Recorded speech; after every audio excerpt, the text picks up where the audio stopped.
কি যে একটা অবস্থা টাকা ওঠানোর জন্য। এই যে এটা হচ্ছে আজকে আমার 3 নম্বর বুথ। প্রথম 2টা বুথে গেছি, একটাতেও টাকা নাই, মানে আউট অফ সার্ভিস। ডাচ বাংলার বুথের যে এত বাজে অবস্থা, এটা আসলে অনেক দিন ধরে ফেস করতেছি, সবাই ফেস করে। এবার তারপরেও সবাই ডাচ বাংলাই কেন জানি ইউজ করে।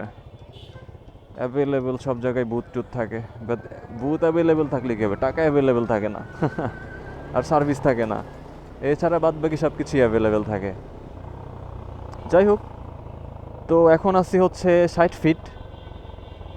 অ্যান্ড 60 ফিটের রাস্তাঘাট মোটামুটি আগের থেকে মোটামুটি ভালোই উন্নত করে ফেলছে। অ্যান্ড আজকে শনিবার, সো শুক্র শনি তো বন্ধ থাকে, যে কারণে স্কুল কলেজ এদিকে সব ম্যাক্সিমাম বন্ধ, মানে স্কুল বন্ধ আর কি। এদিকে কয়েকটি স্কুল আছে, Manipur high school and college, এগুলো আজকে বন্ধ। তো এইগুলোর কারণে আজকে এদিকে ক্রাউড কম। তাছাড়া দুপুরবেলা এই সময় আসলে অনেক মানুষজন থাকে, অনেক ক্রাউড থাকে।